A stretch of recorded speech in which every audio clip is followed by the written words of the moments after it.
7 days, limited time and huge syllabus and just one crazy target to get 97% in half yearly in just 7 days. Sounds impossible? Maybe, but impossible targets are only and only achieved by perfect and proper planning, not panicking.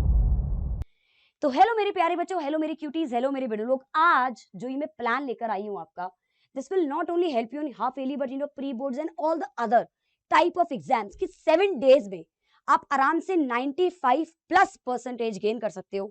इस पूरे session को मैंने कुछ steps में बांटा है, थोड़ा फटाफट चलते हैं और खत्म करते हैं इस वीडियो को।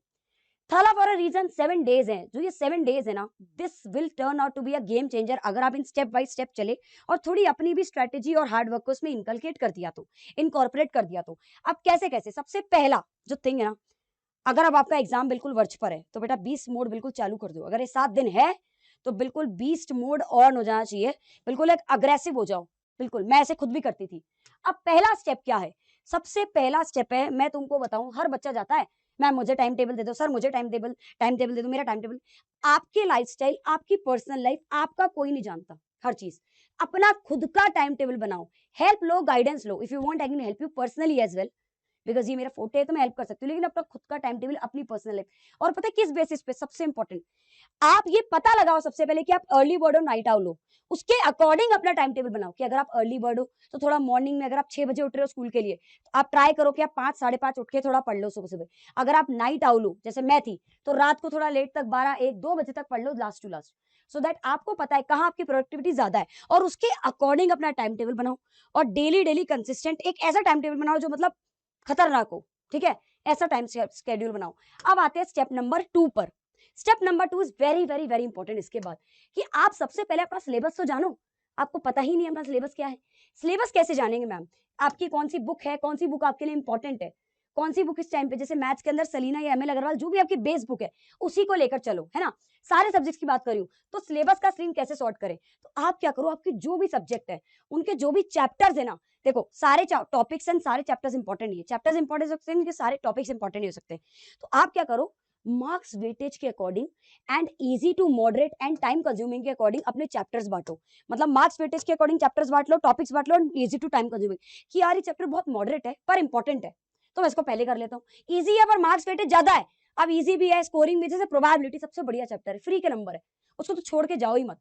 जब फ्री के नंबर है, टाइम भी कम ले रहा है, इजी भी है, लल्लू लेवल के क्वेश्चन आए तो काहे छोड़ के जाना। मैथ्स की बात कर रही हूँ, ऐसे आपके केमिस्ट्री, फिजिक्स, बायोलॉजी सब में कोई ना कोई ऐसा चैप्टर, ऐसा टॉपिक होगा। और सारे टॉपिक्स, अब आपको पता है 7 दिन में सारे पूरे चैप्टर, पूरा सिलेबस के पीछे मत भागो, क्वालिटी स्टडी करो, अपने चैप्टर्स बांटो कि यार पहले मॉडरेट करूंगा, फिर डिफिकल्ट करूंगा, फिर एक इजी कर लूंगा, फिर वापस एक मॉडरेट करके फिर इजी कर लूंगा, फिर एक डिफिकल्ट, ऐसे सैंडविच बना के पढ़ो। और सारे टॉपिक्स करने का, सारे क्वेश्चन मत करो बैठकर लग गए पूरा क्वेश्चन करो, नहीं। अगर आप 10 क्वेश्चन है, 10 क्वेश्चन में से अगर आपके 4 सेम टाइप के तो वो 4 ही करो। आपको पैटर्न और कंसेप्ट पे ज्यादा ध्यान देना है। स्टेप 3 बहुत इंपॉर्टेंट है। स्टेप 3 समझिएगा। अब आपने अपना टाइम टेबल बना लिया, आपने अपनी स्ट्रेटेजी रेडी कर ली, अब आपने अपना सिलेबस समझ लिया, आपने सब कुछ देख लिया। जब आप कहीं घूमने जाते तो आप पहले उस जगह के बारे में जान के जाते, पहले टाइम टेबल बनाते कि इतने इतने दिन पे घूमेंगे, फिर उस जगह के बारे में देखते कि यहाँ घूमेंगे, यहाँ। अब आपकी जर्नी स्टार्ट हुई है, अब आप घूमना स्टार्ट करेंगे। सबसे पहले तो आप क्या करेंगे, ट्राई करो कि छोटे छोटे वन शॉट जो आपको हमारे इस चैनल पे मिल जाएंगे आराम से, छोटे छोटे वन शॉट जो होंगे जो 30-40 मिनट्स के, वो देखकर आप एक चीज है कि नोट्स मत बनाओ। अभी के टाइम पे अगर 7 दिन है, अगर आप एक ही चैप्टर में नोट्स ही बनाने लग जाओगे तो आपका 7 दिन में एक ही चैप्टर होगा। उसके बाद आप फटाफट फटाफट वन शॉट देखकर आपकी जो भी बेस बुक है, मैथ्स हो, आपकी जो एसएसटी हो, जो भी आपकी बेस बुक स्कूल वालों की चल रही है, अभी आप हाफ ईयरली के लिए प्रिपेयर कर रहे हैं और हाफ ईयरली का पेपर, एक प्रो टिप मैं आपको बाद में दूंगी अलग से, लास्ट में एक प्रो टिप है खतरनाक लेवल की। लेकिन एक इंपॉर्टेंट बात ध्यान रखना कि आपकी जो भी बेस बुक है उसके जो भी एग्जाम्पल है, अच्छा एग्जाम्पल मत छोड़ना, कुछ टीचर्स होते हैं उनको पता नहीं एग्जाम्पल से कुछ अलग लेवल का ऑब्सेशन होता है, वो एग्जाम्पल जरूर करके जाना। और लास्ट में, इसी अगर मैं थर्ड स्टेप की बात करूं आगे, तो सबसे इंपॉर्टेंट है लास्ट में, अगर आपको टाइम मिले, अगर आप अभी के लिए, अगर हाफ ईयरली के लिए सिर्फ बेस बुक और एग्जाम्पल करके जा रहे हो, एक प्रो टिप दूंगी वो करके जा रहे हो इतना भी, तो बहुत मोर देन इनफ है। लेकिन स्टिल अगर आपके पास टाइम है थोड़ा सा, फास्ट चलिए, तो पीवाईक्यू और सैंपल पेपर कर जाना, या तो पीवाईक्यू एक सैंपल पेपर करके, अच्छा एक सैंपल पेपर तो करके ही जाना। मैं कोशिश करूंगी कि मैं लाइव के माध्यम से मैथ्स के और बाकी सारे सब्जेक्ट्स के भी हम लेकर आए आपके लिए, ठीक है? अब बात करते हैं आगे, व्हाट अबाउट नोट्स? नोट्स का क्या करें? तो मेरा एक राय है, 7 दिन में अगर आप नोट्स बनाने बैठेंगे तो बिल्कुल मूर्खता है, तो नोट्स नहीं बनाने। अगर आपका हाफ ईयरली का पेपर या प्री बोर्ड का पेपर बिल्कुल वर्ज पर है तो प्लीज ये मूर्खता है कि आप अभी नोट्स बना रहे हैं, क्योंकि नोट्स बना के पढ़ने में एक चैप्टर अगर 1 घंटा लेगा तो एक चैप्टर 5 घंटे ले लेगा, एक-एक दिन भी ले लेता है।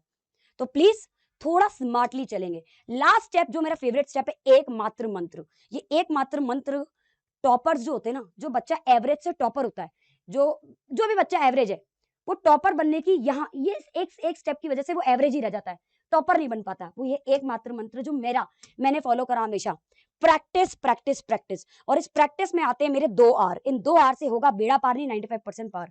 वो 2 आर क्या है? एक है रिविजन और एक है रिप्रेजेंटेशन। जो भी पढ़ रहे हो, जो भी जितना भी कम पढ़ो पर अच्छा पढ़ो, पर जो भी पढ़ रहे हो उसको रिवाइज करो। जो भी पढ़ रहे हो, चाहे आर्ली, डेली एंड वीक तो मैं खत्म ही हो जाएगा, अपने को रिवाइज करते हुए चलना है। मतलब जो भी आप पढ़ रहे हो उसकी क्वेश्चंस प्रैक्टिस ज्यादा करो। ये बेसिकली रिवीजन मतलब क्वेश्चन प्रैक्टिस जो भी पढ़ रहे हो, क्योंकि अधिकतर हमारे अंदर एक फोमो होता है, हम जो भी पढ़ रहे हैं भूलते जा रहे हैं क्योंकि हम रिवाइज नहीं कर रहे हैं। ये हर स्टूडेंट की, हर ह्यूमन की टेंडेंसी, आप जो पढ़ोगे भूलोगे, क्योंकि जब तक आप किसी भी चीज को अपने डे टू डे लाइफ में अप्लाई नहीं करोगे, रिवाइज नहीं करोगे, भूलोगे। तो आप रिवाइज करते जाओगे, उसके बाद एक बार आपने एक ऐसा लेवल आएगा कि आप इतना रिवाइज करते हो कभी जिंदगी में नहीं भूलोगे। वो लेवल तक आओ, आराम से रिवाइज करते हुए चलो।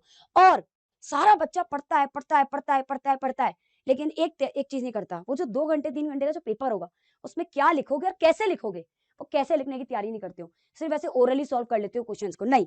कुछ क्वेश्चंस बिठा लो कि यार ये क्वेश्चन तो मुझे, जैसे ज्योमेट्री अगर मैं मैथ्स की बात करूं, या आपके बायोलॉजी के अंदर डायग्राम्स बनाओ, पूरा डायग्राम बना के अच्छे से लिखो, है ना। केमिस्ट्री के अंदर पूरी रिएक्शंस लिखो, बुलेट पॉइंट्स लिखो।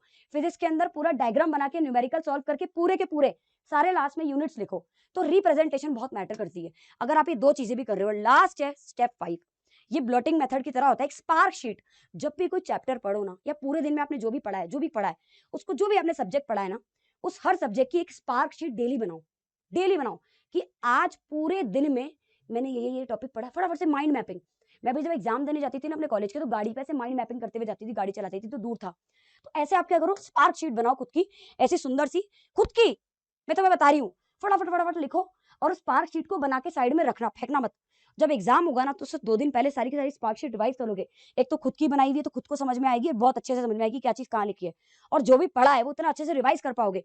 चैप्टर वाइज स्पार्क शीट बना लो, बेस्ट है। और एक स्पार्क शीट को 15 मिनट से ज्यादा मत दो। अभी देखो, इसे एक तीर से 2 निशाने, 3 निशाने। इस स्पार्क शीट से आपका रिवीजन हो रहा है, ये स्पार्क शीट आपके आगे काम आ जाएगी, और इस स्पार्क शीट से आपकी माइंड मैपिंग हो रही है, या ये स्पार्क शीट आप आगे बोर्ड्स के लिए भी यूज कर लोगे। ये बेस्ट थिंग है, ये आप आराम से यूज कर सकते हैं। And last but not the least is ये वाली चीज है, 1 स्लाइड वही स्पार्क शीट बनाओ। एक साइड में पूरा चैप्टर बांट लो, स्पार्क शीट बनाओ, और ये पूरे के पूरे 5 स्टेप में करना है। पर एक प्रो टिप है, अब प्रो टिप बहुत इंपॉर्टेंट टिप है, इसको दिमाग में रखना। ये बहुत अंडररेटेड टिप है, आपको शायद कोई टीचर बताएंगे, स्कूल के टीचर्स तो कभी नहीं बताने वाले, ये हैक आपको। आप लोगों को पता है आपका स्पेसिमेन पेपर अभी सारे सब्जेक्ट्स के आउट हो गए। सारे टीचर्स कोशिश करेंगे कि प्री बोर्ड्स में तो डायरेक्टली स्पेसिमेन का पेपर उठा के दे नहीं सकते। इस साल के और पिछले 2-3 साल के जो स्पेसिमेन के क्वेश्चंस होंगे, खास करके इस साल के जो न्यू आए हैं, वो आपको स्पेसिमेन के क्वेश्चंस तो दे ही दे। तो बेटा जो प्रो अंडररेटेड टिप ये है कि जो भी आपकी आईसीएसई की जो भी आपकी स्पेसिमेन पेपर है सारे सब्जेक्ट्स के, थॉरली सॉल्व करके जाना। और इसीलिए अगर आप हमारे लाइव सेशंस देखोगे इस चैनल के उठा के, तो अभी आपको सारे के सारे सब्जेक्ट्स के, सुनना, सारे के सारे सब्जेक्ट्स के लाइव सॉल्यूशंस मिले हुए स्पेसिमेन के, पता है सारे के सारे। उसमें एक भी क्वेश्चन हाफ ईयरली के बाहर का नहीं है, हमने फाइनल लेवल के नहीं कराए। हमने जानबूझ के सिर्फ हाफ ईयरली लेवल तक के जो कोर्स में चैप्टर्स आ रहे हैं आपके, बस वही स्पेसिमेन के क्वेश्चंस कराए हैं। दिमाग से खेला हमने भी आपके लिए, तो वही का वही सोल्यूशन सेट देख ही जाओ तो पूरा। और पूरे ये प्रो टिप है, यहां से अगर 10 स्कूल है आपके पूरे सिटी में, तो 10 में से आईसीएसई का अगर स्कूल है तो 10 में से 8 में स्पेसिमेन के क्वेश्चंस भर भर के आएंगे, गारंटीड हूं मैं। इस साल और पिछले साल के दोनों करके जाना, ये बताऊंगी मैं। और यहाँ पर आपका पूरा का पूरा खत्म होता है मेरी तरफ से। मैंने आपको 5 स्टेप में A to Z बताया। पूरा टाइम टेबल बनाओ, टाइम टेबल बना के चैप्टर्स बांटो, लेआउट खत्म, उसके बाद पढ़ना स्टार्ट करो, 1 शॉट्स देखो, पूरी बुक्स सॉल्व करो, पीवाईक्यू सॉल्व करो, ठीक है। उसके बाद आप आगे बढ़ के और क्वेश्चन प्रैक्टिस करो जितनी कर सकते हो, रिप्रेजेंटेशन रिविजन करो, एंड लास्ट जो भी पढ़ो स्पार्क शीट में बांटो। And specimen paper please solve करना मत छोड़ना। आपको और किस चीज पे वीडियो चाहिए, किस टॉपिक पे वीडियो चाहिए, ठीक है, आपको क्या और चीज में दिक्कत आ रही है, आपको पढ़ाई में किस स्ट्रैटेजी में दिक्कत आ रही है, टाइम मैनेजमेंट नहीं हो रहा, स्कूल के साथ मैनेज नहीं हो रहा, ऑनलाइन क्लासेस के साथ मैनेज नहीं हो रहा, ये दिक्कत आ रही है, वो दिक्कत आ रही है, कमेंट सेक्शन आपके लिए ओपन है। आप बताइए, मैं कोशिश करूंगी शॉर्ट्स या वीडियो के माध्यम से आप तक पहुंच पाऊं, चाहे आपके कमेंट को पिन करके मैं आंसर दे पाऊं। कमेंट सेक्शन आपके लिए ओपन है, और आप बताइए आपकी क्या क्या दिक्कत है, और किस किस के हाफ ईयरली एग्जाम अभी बचे हैं ये भी मुझे कमेंट में बताइएगा, और किस किस के हो गए ये भी बताना। हैव अ नाइस डे, चक दे फट्टे, जय हिंद, जय भारत। ऐसे प्लान्स के लिए और रेडी रहिएगा। Bye bye, take care, good night.